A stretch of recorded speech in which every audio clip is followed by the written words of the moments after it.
Hello there and welcome along. My name is Vinny and you're listening to a podcast about travelling. My mission is to get to 100 countries. This will be country 94. This is the Philippines. Coming up, you'll hear a podcast about the Philippines in two parts. Part one is a great deal of Manila and the process of getting motorbikes and leaving Manila. And part two is hanging out on a beach and meeting a racist. So this is part one of a two-part podcast about the Philippines, and I hope you enjoy it, frankly. Sure, you can land on my nose.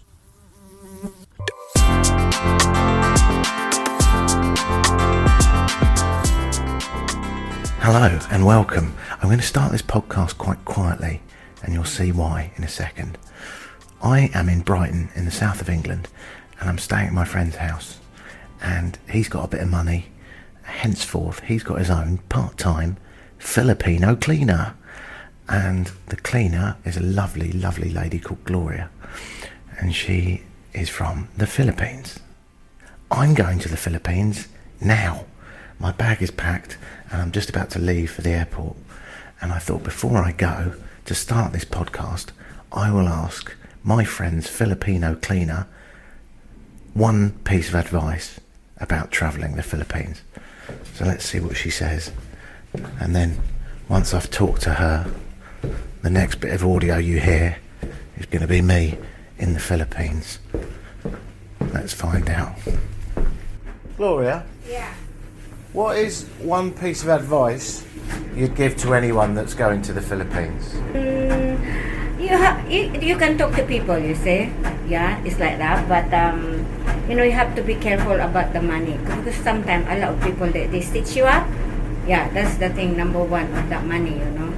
It's just because you're a foreigner, it's like they're taking advantage, you see. But you know the price. But you can make a friend in there, like the Filipino, so that they can help you. You can't trust everybody? Don't trust it. Yeah. But it's a good one to go. Yeah. Go for riding, So, Do you want me to send you a picture of me in front of your house? I can do that. Shall I do it? Oh, if you go by along Sambales way, If you can pass there, why not? I think I want to do it. Can you write your address down? Yeah. I'm going to go and take a picture in front of your house. Oh, yeah. Is anyone in? Do you want me to drop off some chicken?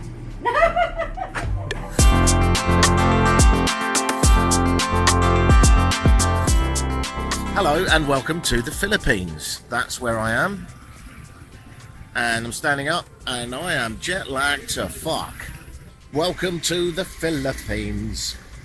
Manila, to be exact, the capital. Here I am on a archipelago of islands in the Pacific. Lots of islands, we'll get into that another time. But first of all, let's just tell you what's happened so far. I took a 10-hour flight from London to Shenzhen. Shenzhen's one of those cities in China that you've never heard of, but houses more people than London. China's got loads of them.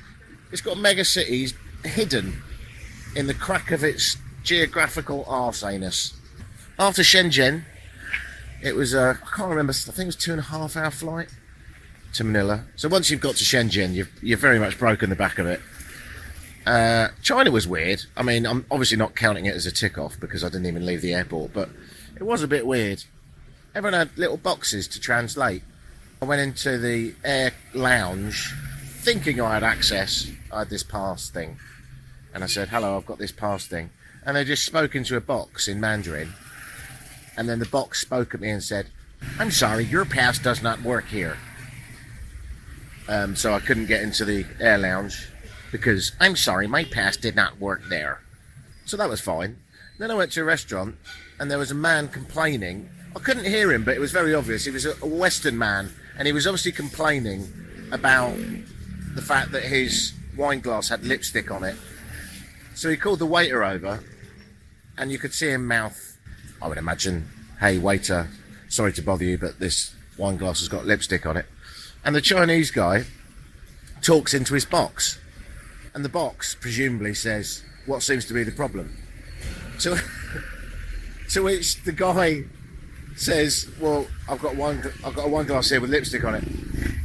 And he says it into the box. So the man is holding him the box. Then the box translates it into Mandarin. and the Chinese man understands that the problem is that there's lipstick on the wine glass. I can see that. I'm fucking 50 metres away. You don't need the box for that. So then he presumably says back into the little box, what would you like me to do? To which the white guy with the wine glass says, change it. I'm all in for technology, but you can actually get quite a lot done with body language and common sense. So then I went for a bowl of noodles. I said, how much is that? She spoke into the box, a number, and the box said 39 yuan, which was quite a good value. But I was like, again, why don't you just put the 39 next to the already pictorial bowl of noodles that I'm pointing at on the menu? I think we can eradicate the boxes, people. I think we can get rid of the boxes. But then, you know, Shenzhen is, I think, one of those places where everything's made. Almost definitely those boxes. Just to let you know that a lot of your boxes are being used without good reason. Niche audience, unlikely. So there you go. I managed to talk 5 minutes about a country I didn't even visit. That's China. And then into Manila, where I am now. Hello, Manila. Oh, you're hot. Jesus. Came out of the airport. Kaboom! You know that feeling of being smacked by a hot, wet flannel after a curry? That's Manila when you get here. I arrived at 2 o'clock in the morning. Now, I am not a prissy man. I'm a pretty easy traveller. As you know, I've been to a lot of countries. And when you've been to a lot of countries, you have to drop the whole, well, this isn't how it's done card. You know, you have to be a bit more, hey, whatever, man. I'm just here to see the world. I'm a groovy hippie. But I did want a lift. So I arranged with a hotel that I'd already booked to pick me up at the airport at 2 o'clock in the morning. I was bang on time. The last message I got from the hotel was, go to Bay 14. So I'm like, okay, I'll go to Bay 14. So when I arrived at Manila, I didn't have a SIM card, there was no Wi-Fi, and there was no Bay 14 at all. It's exactly what I didn't want to happen. Lots of people shouting at me, hey, taxi, taxi, stressy, stressy, get this bus, do this. Why don't you buy a loaf of bread? Hang on, it's starting to rain now. Shit. Right, I've taken refuge in a doorway. As is always the case with developing countries, I always hate arriving, and I always hate arriving tired at 2 in the morning, because this is exactly when I'm at my weakest and most susceptible to being robbed or done over. So I'm like ridiculously on it, looking at everyone as if they're going to mug me, which, by the way, they're really not. But I just felt very defensive and weak and like I needed a cuddle. Basically, I was wandering around trying to find this Bay 14. And then I went to someone and said, look, where's this Bay 14? She said, you need a taxi. And I went, surely I don't need a taxi to a taxi bay. That's not how taxis work. She said, well, Bay 14 isn't in this terminal, right? So why don't you get a cab and then you can find your driver at Bay 14 in the other terminal. Oh, fuck's sake, I don't even know if he's there. Just out of interest, quick additional question. When I get to Bay 14, how far away is it from this hotel? And I show her my hotel and she says, oh, that's basically next to it.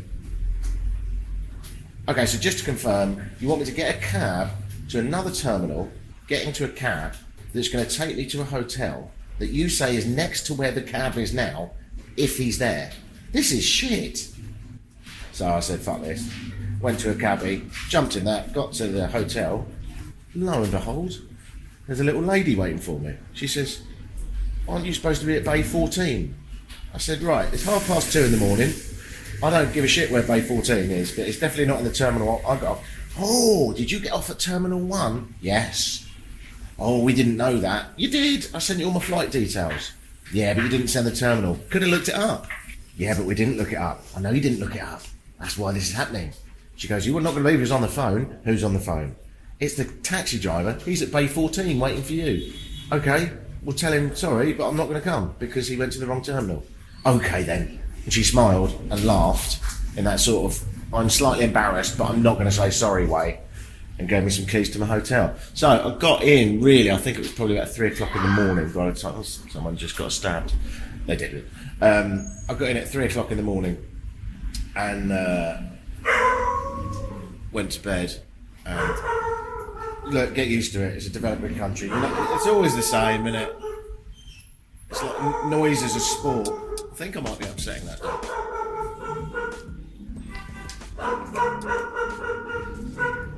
Alright, I'm moving. Yeah. So far it's a choice between doing this podcast in a monsoon or next to an angry dog. Shut up. Alright, I'll come over here. Oh, it stopped raining. Christ, that was quick. Alright, turn it in. Shut your dog face. And then I fell asleep about 7 o'clock. And then I woke up at 4 p.m. So 7 a.m. to 4 p.m. I woke up, I was like, oh my God, the sun's going down. Shit. So I managed to get out and get a coffee for sunset. And now the sun has set and now it's dark. And I've got the whole day ahead of me, well, the whole night ahead of me. I'm just really confused, but this was always going to happen.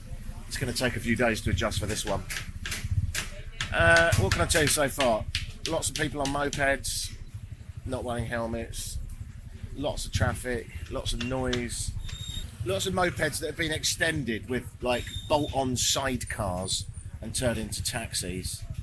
And it's pretty clever because you can actually get, I've seen four people fairly comfortably on a motorbike, because you get two in the sidecar, you got your driver, and then you can get someone behind the driver, and you can pop a baby on there somewhere as well if you need to, if you've got one, or you can use someone else's. Probably best to use someone else's. Lots of street sellers selling kebabs and little knickknacks. My mission sometime tonight is to find a SIM card so I can get on the network, and then probably, I suppose, have a meal and a beer. And in a few days' time, I'm going to get a motorbike. I'm going to be cruising across the Philippines, and I've got a friend. Wow, okay. That is what's known as a jeepney. We'll get into them another time, but they're very, very loud. They're a stretched American Jeep, unique to the Philippines. But yeah, I'm going to be crossing the Philippines on a motorbike, or a good chunk of it, with a friend. I've got a friend coming out from London, Pete, who will be joining me, and we'll have a bit of a laugh, and I'd love you to come along. So from a slightly lost and slightly confused, but very happy Vinny, surrounded by dogs, noise, monsoons, fried goods, people looking very smiley, and an absolutely shite cup of coffee. Rubbish. Absolute rubbish. It was about $1.50, which is a lot. You know when you go to an American diner and they tease your taste buds with what should be a coffee, but is actually black water disguised as a coffee, and then they have the audacity to give you it bucket after bucket for free? Fucking right, it should be free. It's a bit like that. Always amazes me that countries that can grow coffee invariably always make the worst coffee. But I'm beginning to sound a bit like a colonial arsehole, so I think I'll leave it there.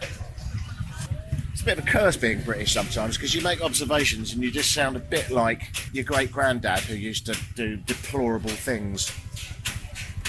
Anyway, I'll try not to do that again. The coffee's shit, but it's not their fault.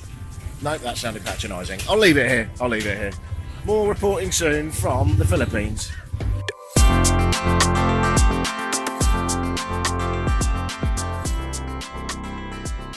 Good morning. I hope you're doing fantastically well. So I'm up at 7 o'clock in the morning, which you might think, oh, that's quite an early time to get up. I haven't been to bed yet. I'm fully nocturnal. The jet lag's completely fucked me.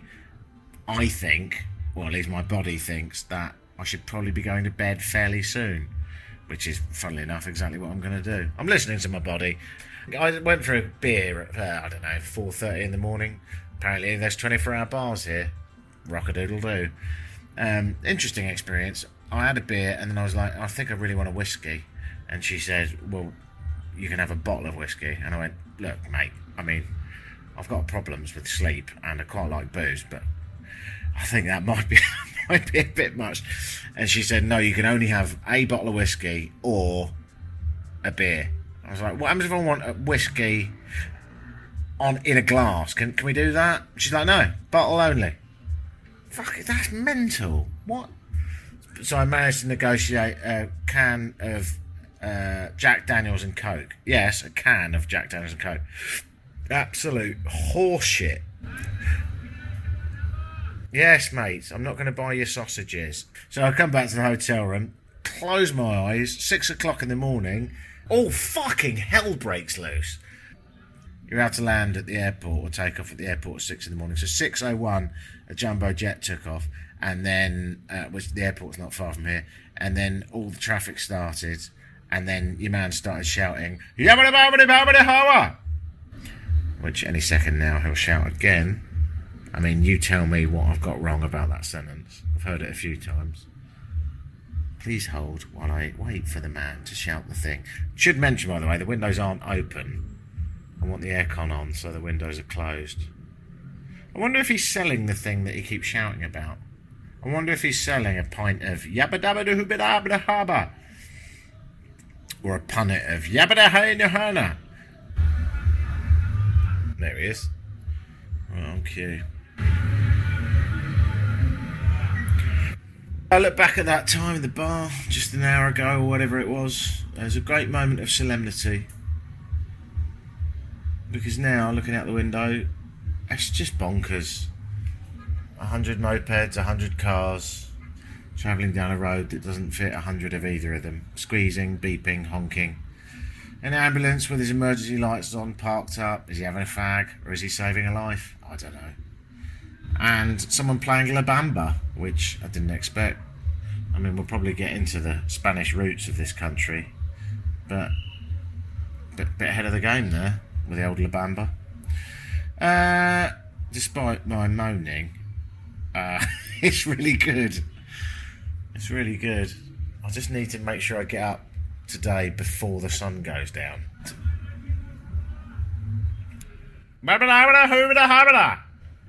If you speak Filipino, do text me and let me know what he's saying. Is it, would you like to buy an apple? Is it, would you like to get on this bus? I can't see him. There's just a mass of people and vehicles down there, so I don't know. What's going on now? Oh my God, you've got to be kidding me. You've got to be kidding me. I can't believe I didn't see this.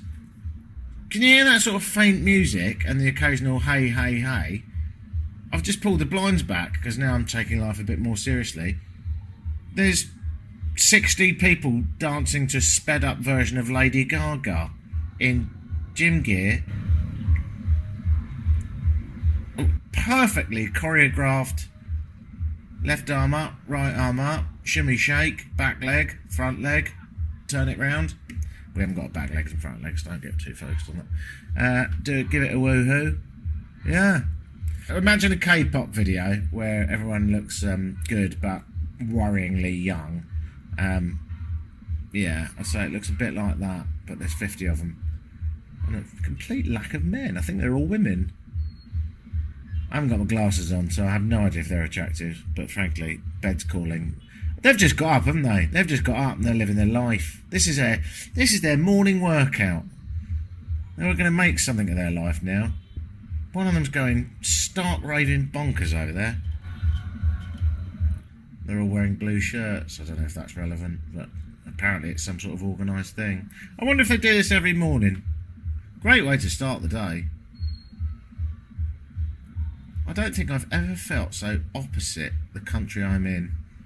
While 50 Filipinos dance to a sped up version of Bad Romance. Do you know what? Are these windows open?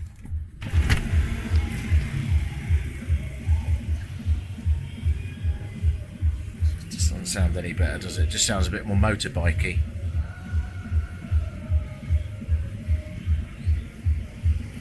Oh, I think there's one fella. I can see a fella. He's at the back. I need the aircon. It's already 27 degrees. I never really know how these things are going to go. I didn't see that coming. But that's really why you come here, isn't it? You know what you get in Florida or Benidorm. You're not really sure what you get here. And I didn't know I was going to get that. Very keen. Well done. Congratulations. No one likes a hero, so do keep it down while I pour a whiskey and attempt to go to sleep at what is approaching 7 o'clock in the pissing morning. Ta-ta.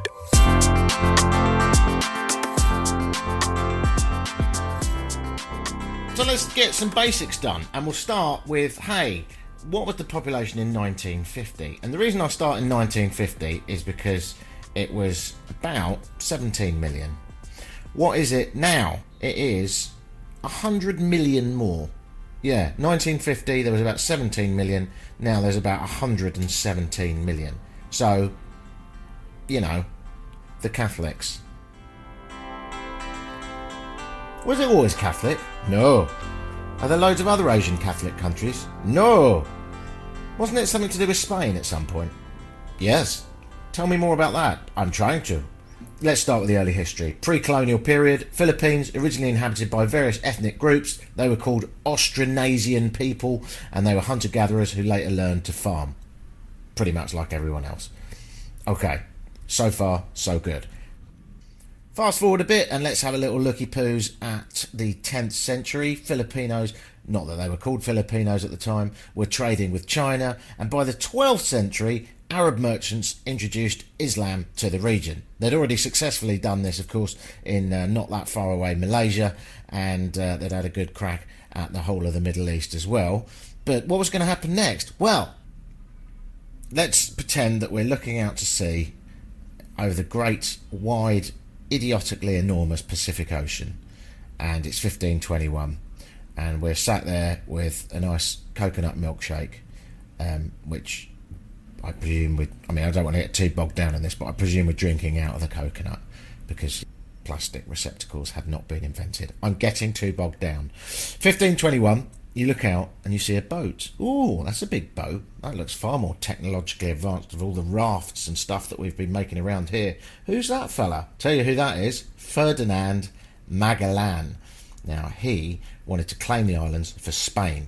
Now, you've got to bear in mind, Spain is a fucking long way. So, fair play. These guys had taken off from Spain. They've gone around the tip of Argentina, the cold bit, and then up and, conquered the whole of, Latin America, which of course speaks Spanish. And then they said, wouldn't it be great if we could just do a bit more of this stuff? Why don't we carry on with the boat a little bit further, not knowing that the Pacific was fucking massive. So they must have been very relieved when they finally rocked up here in the Philippines. And this guy said, you know what we need? We need to call it something. Why don't we call it after that guy that's about to be the King of Spain, the heir to the throne, Prince Philip. Prince Philip. Later, of course, he was King Philip II of Spain. That's why the Philippines is called the Philippines. Which, I must look this up, actually. The only one that springs to mind, a country named after a person, is Rhodesia, which, of course, is now Zimbabwe, and that was named after Cecil Rhodes. Rhodesia, Cecil Rhodes. He was a first-class arsehole. But there's probably other ones, so do email in. Don't Google, that's cheating, and let me know what other countries were named after people. Oh, America. That's quite a big one. Anyway, the name of the Philippines was coined by this guy, Ruy Lopez de Villalobos. So he got off the boat and he said, well, I can't call it Ruy Lopez Islands, so I'll call it the Philip Islands, the Philippines. So Spain came along, ruled the Philippines for about 300 years, during which time Christianity was introduced. They were massive on that, did a cracking job in Latin America, loved a church, and they did the same here. And the islands became an important part of the absolutely massive Spanish Empire. So that's all that then, isn't it? So it's probably just part of Spain now. Everything was fine, no one got hurt, everyone just carried on with their life. No. Next up, let's move to 1898, Spanish-American War. The Spanish-American War, Spain ceded the Philippines to the United States. I think the argument was something like this. Hey, Spain, I know you've got the Philippines, but you do know that mainland Spain is bloody miles away, right? And, you're quite powerful, but you're not really as powerful as we're becoming. We're the goddamn Americans, and we're going to kick your ballsack. And so Spain said, all right then, fine. And gave the Philippines to the United States. So these islands, very, very, very far from the United States. I mean, closer to the United States than Spain, sure, but still, bloody long way, even to Hawaii. These islands then became American. So here I am on what was American soil. Philippine-American War. The Filipinos, led by this guy called Emilio, fought for independence from the US. They said, hey, we don't want to be part of your empire. We need our own thing. That didn't happen until actually after the Second World War, when there was a whole bunch of, this isn't ours, you can have that, shall we make that, shall we move that, shall we do that border there, is that okay?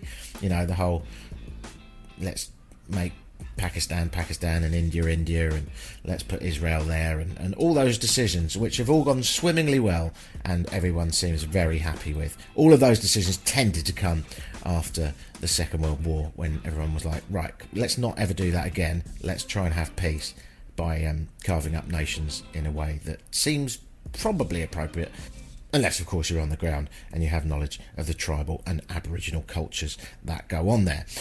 Anywho, history can be interesting, particularly when done in a rapid way, so let's keep moving. World War II. During World War II, the Philippines was occupied by Japan. When I was at school, we studied what happened with the Germans occupying all parts of Europe, and of course the massive conflict that happened there. But it wasn't called a world war for no reason. It was kicking off everywhere, and the Japanese were doing outrageous things. It was occupied completely, the Philippines, by Japan, and they also had a bloody good go at loads of other places, including a good chunk of China. If you actually look at the map of how big the Japanese Empire got, my goodness, they were doing well until Pearl Harbor, and then that all very much changed, because of course that was the impetus for the Americans to say, I'm going to drop 2 atomic bombs on Japan. So Japan retreated after World War II. The Philippines gained full independence July the 4th, 1946. The Philippines gained full independence, right? So the Japanese left, and the Philippines, for the first time in its history, was now an independent country. If you're an alien, you'd find it very hard to pick out where the Philippines ends and Indonesia starts, right? If you didn't have colour coding on a map. Yeah, it's not the most logical borders of all time. I mean, I'm not sure that any really are. They're all manufactured by us, aren't they? Passports are stupid. We shouldn't have them. We should all move around wherever we want, whenever we want to, like we used to not even that long ago. But that's another rant for another time. I just think we're all becoming a little bit too used to the fact that we are controlled, and I don't like it, and that's why occasionally I get on a motorbike and blat across developing countries, so I feel an orgasmic sense of freedom. I didn't plan saying that. I just watched a documentary on passports and it made me really, really sad. Yeah. After the war, the Philippines became a republic and has since developed into a vibrant democracy with a growing economy. Are there problems? Abso-fuckly. What's the big ones? Poverty in general and corruption. Always hang out together, don't they? Poverty and corruption. That is a really significant issue here in the Philippines, particularly in the poorer areas outside the capital here, Manila, of which I'm sure I'll be exploring some on the old motorbikes. So, yeah, let's take a walk. Let's see how we go. But before I do, let's just conclude with this. The Philippines is unique. It's unique in the fact that it is the only Asian country to ever have been colonised by the Spanish. As a result, Tagalog, the language here, Tagalog has occasionally some Spanish words in it.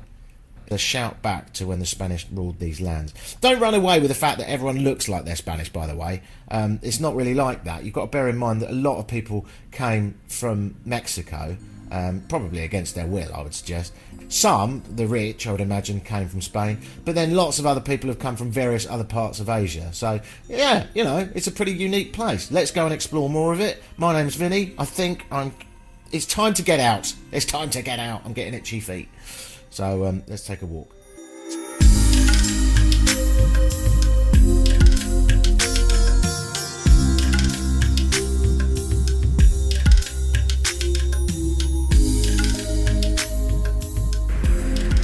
Forgive the noise, but it's kind of relevant to the point I'm about to make. Manila is home to 15 million people. It's hot, always. It's the end of the rainy season now, and all that means is it rains a bit less, but generally speaking it's always 20 something degrees.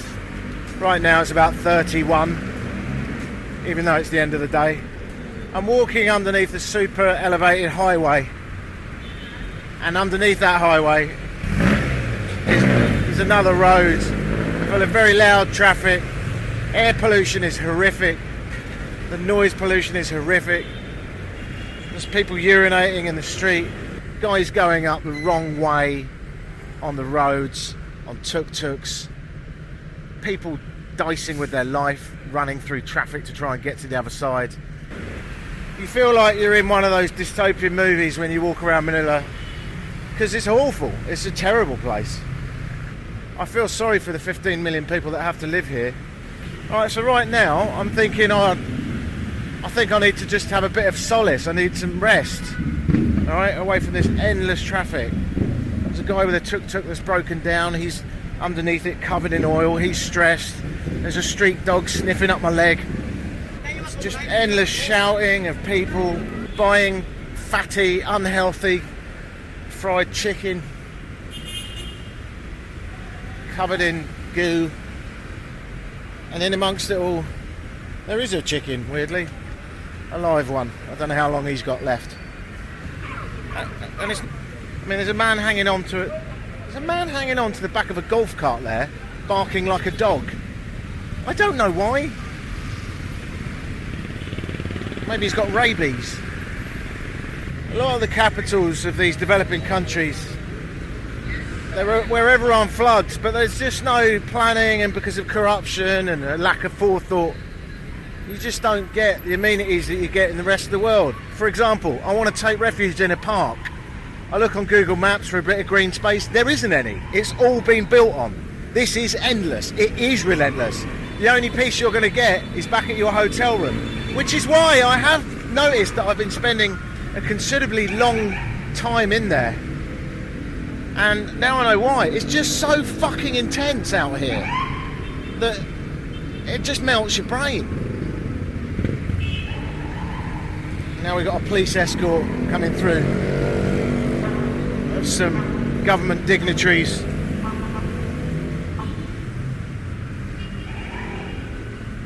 I guess they're happy in their air-conditioned 4x4, thinking, oh, isn't this country being run well? Well, you know what, lads, you need to pull your fucking finger out. It is not good enough. I am not impressed, Philippines, not with Manila. It's safe, and that makes me really happy. I feel really safe. I'm wandering along with a bag on. I am taking extra care, but I haven't seen any problems whatsoever. The people are mega friendly. I can't speak badly about the people, and I wouldn't. I would never do that. But this city has grown fast without planning, and as a result, it is apocalyptically loud, difficult, and it's like this 24 hours a day, by the way.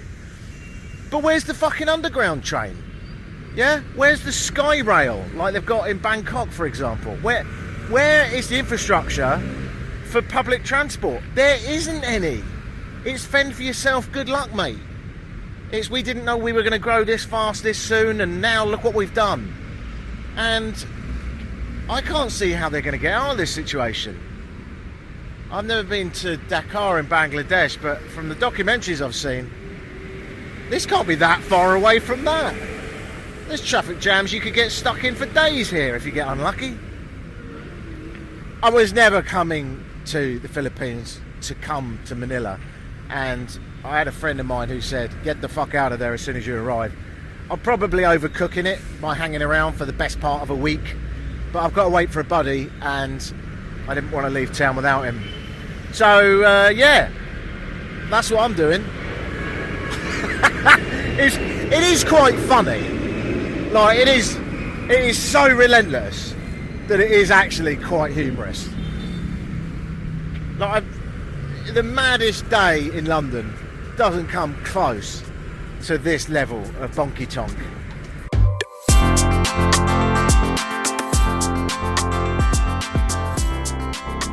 Okay, right, I'm in a reasonably quiet neighbourhood for now. I've managed to successfully walk here, and in doing so, actually, I realise now why I had a bit of a meltdown just then.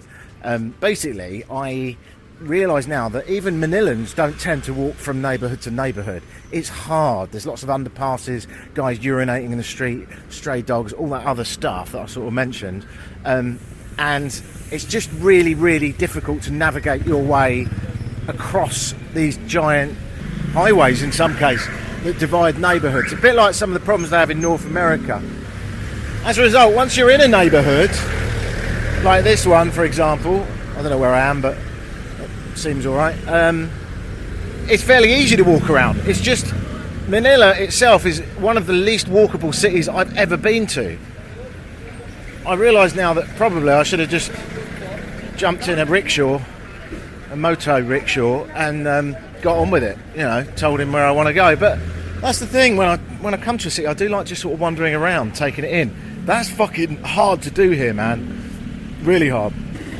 Anyway, here I am, and I'd like to apologise to the people of Manila. I'm sure there's lovely parts of this city. I've only been here for a couple of days, and it was way too quick to make a judgment. It was completely the stress talking, and I just felt like I was having a meltdown. I had to go into a coffee shop and get a coffee and just enjoy the aircon. You know, I didn't grow up here. I'm not used to walking around in 30, 35 degree heat, and I'm not used to this amount of noise and traffic and hassle and dogs and rats. And I mean, we were walking and running, and that's all we did until a couple of 100 years ago. And since then, we've built these cities, and some of them, like this one, you can't walk across. Well, you can, but my God, it's hard work. And I just feel like that is a really tragic mistake. Let's just say a detrimental effect on your temporary mental health. Or another way of saying, this place is so fucking mental, I challenge you to spend any time here wandering around on your own without using transport and not have a complete fucking meltdown. I'm sure it's lovely in places. I haven't found them yet.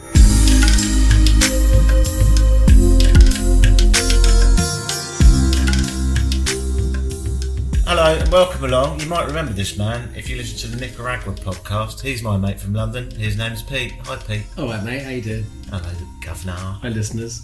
So we've got a whiskey on the go, but I think we're not particularly under the influence. We weren't as drunk as last time. Well, we were quite drunk in Nicaragua. We were talking about chairs a lot, and we were talking about babies on motorcycles and leafleting, if I can remember correctly. And, leafleting? Yeah, as in like, you know, what process you're going to try to legislate or inflict legislation upon people. And we came to just posting a leaflet through people's doors saying, "Don't put a baby on a motorcycle." It's basically the conclusion of the hour podcast. So, I worry sometimes about what people get out of this, but what you now know is that in Nicaragua we feel strongly about babies without helmets. You're welcome to have that conversation all over again, because we're not that far from the equator. It's really hot and has some Spanish influence. Not quite so much as Nicaragua. We are in the Philippines, and we're in Morong. Yeah, just south of Morong on the west coast. We left Manila on motorbikes. We rented them for what was supposed to be 10 days. We went north, and then we went west. Have I got that right? Mm-hmm. Yeah. And that's where you'll find Morong. But there's a lot to unpack there, because I got to the Philippines first. I knocked about a hotel for a couple of days. The plan was we rent motorbikes and go for a cruise. And I was really impressed with us. We did some very pragmatic research. Did we? Yeah. Remember the night we went through the Lonely Planet, or Rough Guide?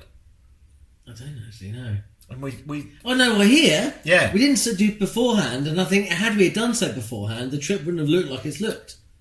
Yes. We did only. We should have done it before we left. But wouldn't we have come up with roughly the same plan, even I if don't we were know, making? man, because I think we would have gone, Manila, let's bypass that. That's a fucking shithole. Morong is, if you go from the Manila north and then you head west, you'll end up on the coast, a very beautiful coast, and you'll be surrounded by occasional, what used to be volcanoes, not particularly massive, and a sort of dusty neighbourhood of. It's not particularly well visited, this part of the world, is it? No, we're in I think it's a relatively recently built beach resort. It feels like the area is still being built. Yeah. And I think maybe 10 years' time it might be a bit more commercialised and hustly-bustly and people flogging cashew nuts and knocked off sunglasses on the beach. But at the moment it's still fairly undiscovered, I think, this part of the country. The plan was Pete comes over a couple of days after me. We pick up motorbikes in Manila and we drive out and we explore lots of places in the Philippines that are easy enough to get to. So I got the sense that you were keen on having a few days by yourself before I came out, regardless. And I got a sense of that was because you like connecting with the locals. Did you not do enough of that, do you think? I tried. Whilst the Filipinos are extraordinarily polite, everyone calls you sir, and we've recently found out they call each other sir, I should mention. I do find that any depth of conversation, even if the English is good, that doesn't really happen. Have you had any deep chats? No. Yes, I launched into a conversation about Brexit when someone asked me about what the UK was like, and then he quickly got on to talking about what type of fish I should have eaten in the market. You know, we didn't understand it at all. So whether that's a language barrier thing or, I don't know, cultural relevance. I like finding out about the country and asking people what they think of it. And you've got to bear in mind, most people have never left it and never will. So when you say, what do you think of the Philippines? They go, well, it's great, in the same way that you would say of any country if you'd never left it and were never going to. I had this romantic notion of, you know, driving around beautiful jungles, quiet, white sandy beaches, and there's a lot of that, isn't there? But I think, you know, Manila certainly isn't that. And it was remarkably polluted. They have these things called jeepneys, which I now know were vehicles left behind by the Americans in World War II, which they've converted. And to be fair, they look pretty, like there's lots of chrome and stuff, but they pump out the worst fucking pollution. Yeah. I described it as pollution from a 1980s fairground. You know, it's that kind of thing on the big wheel and it makes you feel sick because every time you get past a diesel engine. Yeah. I've taken to breathing into my bike glove. Does that do anything? It feels it it's a like bit. my mum put a scarf around her gob during COVID. It's like, Mum, what's doing fuck all? Did you put a scarf around your gob? Yeah, I don't think it's going to do much, but it's doffing the captor, trying to keep it out, isn't it? I'm going to be thankful for the air in London. I'm going to have that when I go back to London from this country. It's fucking bonkers. I've never experienced it. It's disgusting. Apparently the worst is Ulaanbaatar in Mongolia, the capital of Mongolia, because they still burn coal and everyone has coal in their houses and they built it in a valley and there's honking diesel traffic. It's not ideal, is it? So, I mean, it kills people all the time. We were in Manila. It would be unfair to get someone with chronic jet lag and stick them straight on a motorbike. So we always had one buffer day, right? I do a couple of days, you arrive, we have one day where you sleep and relax, and then the next day we go and rent motorbikes. That had all been organised because I'd already gone down there and chatted to them. The day came to rent the bikes, and fair play, it was you walked into my room, and because we had a room each, because that's one bonus of the Philippines. Pretty cheap, isn't it? You can live like kings. And you walked into my room and said, you need to look at the radar of the weather. Tropical storm Christine was coming down the Isle, and it was a typhoon as it hit the Philippines. Large parts of the country got really flooded. So you said there's no way, and you were quite right, there's no way we can get motorbikes on the day we want to. We'll have to wait. It would have been dangerous. The thing about motorbikes is the thing that makes them attractive is also the thing that makes them unattractive.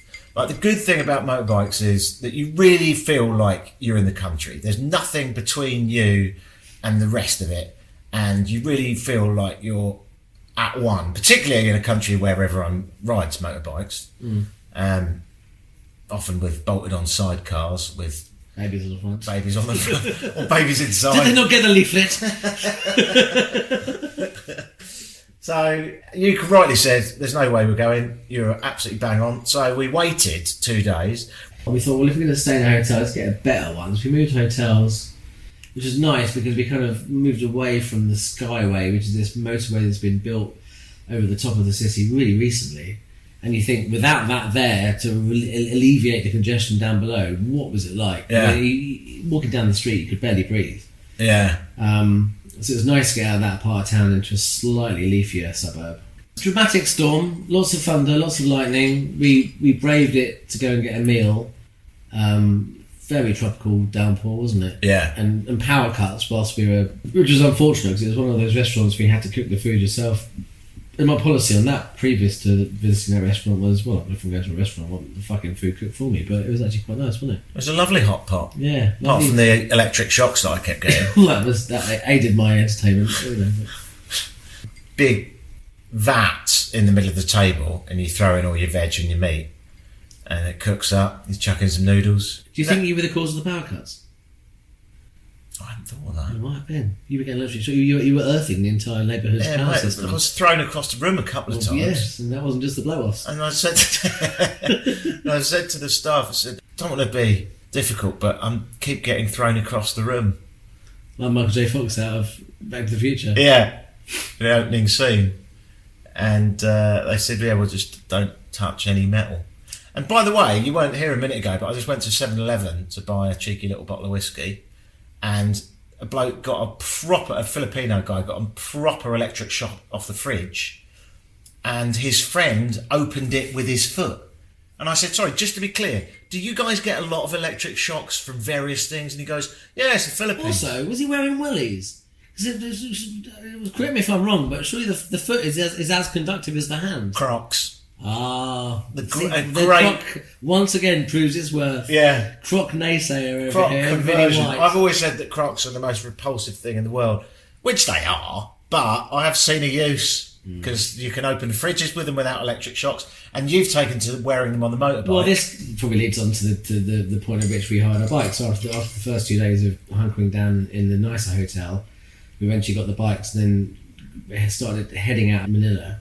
And it was flooded, basically, wasn't it? It stretches. And the storm that kept us in hotel rooms for an extra 2 days had done quite a lot of damage. To be clear about this, it had also killed 10 people in the southern Philippines. So we were driving around a back road, kind of constricted by the pace of traffic ahead of you. So my exhaust is lower down, so you don't want to go too slow because the water gets in the exhaust, you're done for. Then my bag fell off the bike. Got all of my clothes, my laptop, passport, money, in the sink. Trying to get that rescued. Trying to keep the scooter upright. A very, very pleasant local chap helped me get the bag out, which is lovely. Out of the water. Out of the water. Yeah. And then we sort of pulled over, and thankfully everything was okay. That was the start of the journey. And then at one stage, we got to another major flood. And the locals have built these, I don't know, manoeuvrable bridges. They've made like a small bridge out of a motorbike with a sort of metal ramp on it. You drive up the metal ramp and they charge you 50 pesos and they transport you over the flood. Which makes me think that flood's a great deal for them to have built those things specifically for that purpose. Yeah. I mean, they are motorbikes, which seems a bit weird that your motorbike is likely to flood, so you'll be saved by a motorbike. But they've adapted them with a really high exhaust and built this whole frame around it that you can drive your bike onto, and then they pootle along through. It's a weird sensation. Yeah, it was strange. But yeah, floods are quite bad and quite regular. Big up global warming, when you've got guys that have adapted motorbikes to transfer normal motorbikes across floodplains. On average, 23 typhoons a year they get hit by. They average 23. Yeah, 23 is the average. I'm sure that's likely to go up potentially, or they say that the storm intensifies because of global warming. Some parts of the Philippines had a month's worth of rain in 24 hours, which is just insane. And we saw it. We saw loads of flooded houses. Yeah, really grim. It was a rough start, wasn't it? It was rough. A, we were 2 days late because we had to wait for the storm to subside. B, when we got moving, the storm had devastational consequences on our journey, and quite often we had to go knee high through. That's why I brought the Crocs, by the way. Yeah. Good croc leg, thank you. Yeah, croc leg is important, isn't it? Going back to that point. And C, when the fuck does Manila finish? Yeah. For fuck's sake. Yeah. So Manila, as previously described, not a nice city, but the whole thing is with the Philippines, if you look at any picture of the Philippines, you will only see beautiful beaches and mountains and paddy fields and outstanding landscapes of dead volcanoes, sometimes live volcanoes. It is a tropical paradise of 7,400 islands. Great! Let's leave Manila. Let's do that. We're already late. And Manila just turns into another town, which turns into another town, which turns into another town, all of them with big honking jeepneys and extremely polluting vehicles, and no sense of any relief, was there? And I lost my sense of humour. Buy McDonald's, which is easily done, isn't it? We stopped off because it was a rainstorm, so we pulled into there, and Vinny bought some hot chocolate. There was a nice man, conducting the car park and opening the door, and he offered me a plastic chair at some stage, and we chucked him a few quid. And that's the thing, really. I mean, all of this was tempered by the welcoming smiles of the people here. Yeah. I think we might have touched it when we spoke in Nicaragua, and really these two countries that I've visited with you are the only examples of this that I've witnessed. But generally, when all the people are poor, all the people generally are happy because they've got no frame of reference of jealousy or missing out or whatever. you know. And never have I felt unsafe or unwelcomed. But I'm always surrounded by shit. I'm always surrounded by rubbish, and I don't blame them. Where's the you don't have bi-weekly fucking refuse collections, do you? No. You just chuck stuff away in the river. Everyone throws stuff out, which has big consequences. We later found on the beaches, because guess what happens to the beaches after there's a massive flood? Those rivers swell up. Any plastic and stuff that had been thrown on the riverbank gets engulfed. It all goes out to sea and then gets pushed back all over this tropical paradise. So there's a lot that could be changed, as with many developing countries, when it comes to people looking after it. But on the other side of things, who can blame them? They haven't got a regular garbage collection. No. So yeah, my concern, I didn't enjoy it, and I had a little, I wouldn't say meltdown, but it was pretty borderline meltdown after Manila just carries on and on and on and on.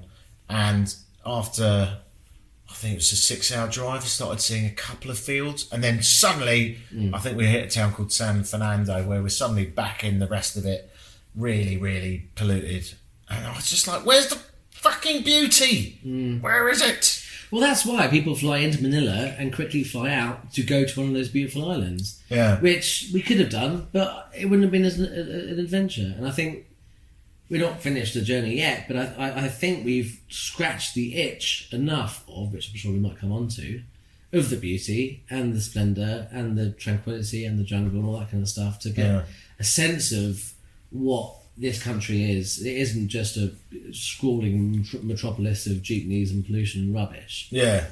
It feels like it when you've only spent time in Manila and tried to get out. Yeah. But after that, and let's move on to that. So after a night in San Fernando, we both arrived, we were completely soaked. And I tend to wear jeans on a bike. You were wearing trousers as well, weren't you? Yeah. And like boots and all the stuff that you should wear, which no one wears here. Of course they don't. It's 32 degrees. Not even the babies. And It was grim. I Was it? I was on the main road side. You were on the other side.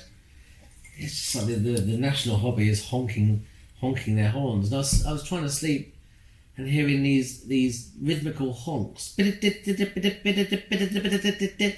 makes me think that the honk has been designed to do that rhythm because it was so almost like it's been quantized. Yeah, so you just hold the honk down and it goes, and it must, I don't know if it was like, honk corner or something. It was the local honking part. Fuck me, constant honking. do you think it was based on the slight interference you get when you put a mobile phone in a speaker? It sounded very similar to that in honk form. So I did not have a restful time in that hotel, but I was pleased to be there and pleased to be dry. You cleaned your shoes with a towel? Which I got charged for. Yeah. Fair enough. I mean, I did soil it beyond what would be a reasonable soil rate. It was an unacceptable soiling. It was an unacceptable soiling. But I felt that, put it through a 60-degree wash with some, aerial automatic. I think that'd be alright. Did you make this point when they said, "Can I have €8?" No. Just give them the money and fucked off. It's an expensive towel though, isn't it? 700 shitters, mate. Yeah. Which is about 10 quid, I think, isn't it? 8 quid. Yeah, it is. It's about 10 quid. They offered me the towel. You can keep the towel. I don't want to keep the towel. It's soiled. And they said, well, there we go. That seems to be the problem, sir. Now give us your money. Yeah. So we hit the road the next day. We're now a couple of days after leaving Manila, and all we've really seen is Manila suburbs. My goodness, wouldn't it be nice to hit a beach? And we made it round to a town called Orengapo, We were calling it Orangibu, but it wasn't that. Yeah. So we hit Orangipo near what used to be a US military base. And I now know, having looked at a guidebook, that we saw a lot of go-go bars, a lot of strip clubs, and we now realise that it used to be, because there used to be an American base there, it used to be catering sexy times for the GIs, for the American forces. Yeah. And then we saw a beach. So we ended up on a beach. It was nice. We had a little break. The bikes were pulled over, and we pulled out the old laptop, booked some accommodation a bit further up the coast, and we went to what was a very needed, beautiful haven. Yeah, there was a little swimming pool. It was in a kind of quaint little beach town near some mountains. Simple accommodation. I mean, it had air conditioning, which is high on the priority list, obviously, in this kind of type of country, but it could have done with a lick of paint. But it had a bar, lovely food, and peace and quiet. So I think that's a pretty good place to call it a day on this podcast for now. As you can tell, this is a two-part podcast about the Philippines. I'm going to call it a day on this now, and that will be the end of part one, to find out what happened to us. Now we're finally talking about life outside the endless stretches of Manila. You'll have to tune in to part two as Vinny and Pete report from a tropical paradise with a bit of a racist. All that coming up in part two. I look forward to editing that now and popping it up on the old intertubes. If you'd like to donate, it would be highly appreciated. Times are hard and all that. Go to vinnywhite.co.uk and there should be a button where you can make a small donation to the hosting of this podcast. Vinny White is spelt a weird way. Just Google it, vinnywhite.co.uk, and that would be highly appreciated. Don't feel you have to, but you know, if you enjoyed it, chuck us a few quid. And the other way you could show appreciation, if you're not doing too well for money, is just drop me a line. You'll find the email address on that website as well. I'm not on social media because it's shit. This is as close as I get to it. My own personal recordings from around the world. That was Country 94, the Philippines, part one. Tune in for part two. Tune in when part two is edited. I'll upload it and you can listen to that one too. Alright, big love from the Philippines.